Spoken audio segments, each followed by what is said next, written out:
Why are people with ADHD and or PTSD hyperactive? Why do our bodies do this?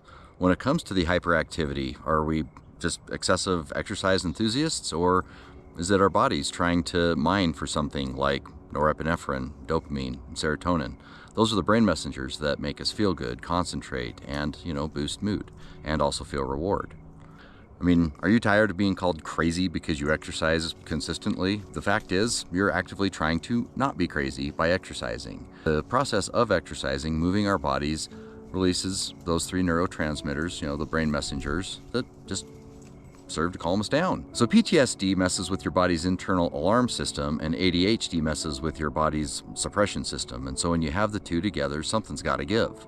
Many people medicate away the feelings of dysregulation with drugs and alcohol, and some other people exercise. So why do we do what we do, and how do we choose? Why does it seem that people that have ADHD and PTSD are constantly either on the move or curled up under a blanket? I mean, the simplified answer is that we're just trying to get our bodies some dopamine, norepinephrine, and serotonin so that we can feel normal. Why would we want to do this? What do these different things do? Well, dopamine feeds the reward and pleasure department, where the serotonin supports kind of the mood stabilization department, and norepinephrine is pretty much in charge of the concentration department. So all this moving around that we're doing, well, we're just trying to feel good and get shit done. Are we running away from our problems or running toward a solution, or both? Well, sometimes it is both. Well, why do we do that? Well, it's because sometimes we have it in us to do what we need to get done, and sometimes we don't. And in the times where we don't have it, we need to rest and save up the energy in order to do it. So PTSD causes symptoms that messes with our body's emergency broadcasting system, where ADHD causes symptoms that messes with our relaxation department. Well, when those two occur together, that can be mighty uncomfortable. The fancy term for it is dysregulation, but the way you and I feel is just like shit. So the body's subconscious way of trying to get our bodies to feel better, well, a lot of times that's labeled hyperactive. But sometimes these movements that we're doing are called exercise, so that makes it okay.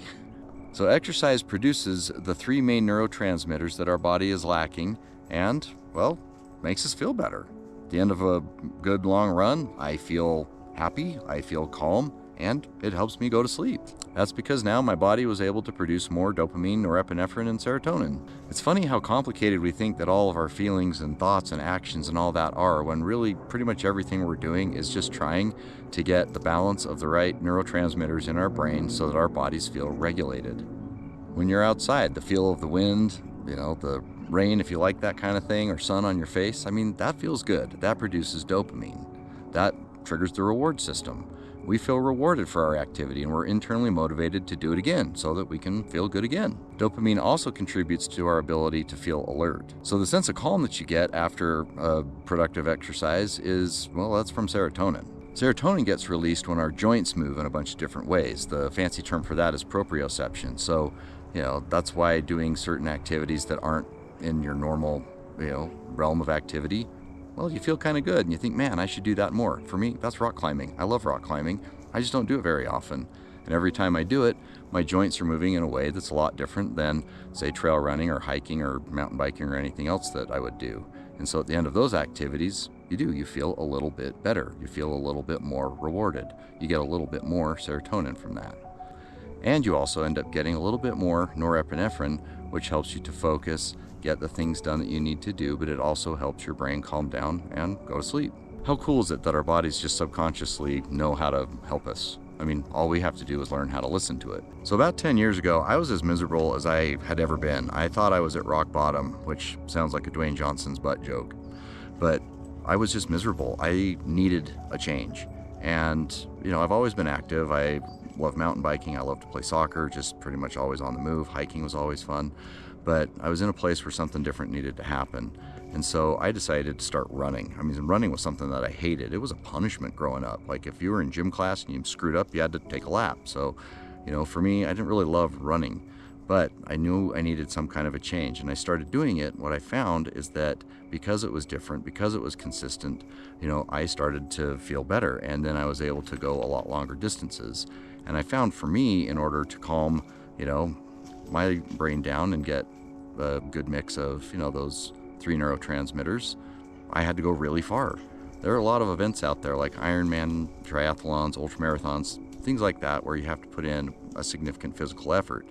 And those things can actually produce a chemical in your brain called brain neurotropic factor. Now that actually stimulates the growth of new brain cells. Yes, in adults that can happen.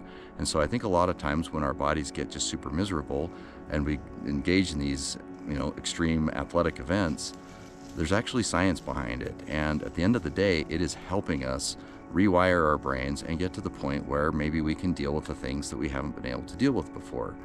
Now, I don't think I'm the only person that engages in extreme physical activity because I have combination ADHD and PTSD. In fact, I know for a fact that a lot of the people that are out there have the same thing, because when you're out on the trail long enough with enough people, people start to talk.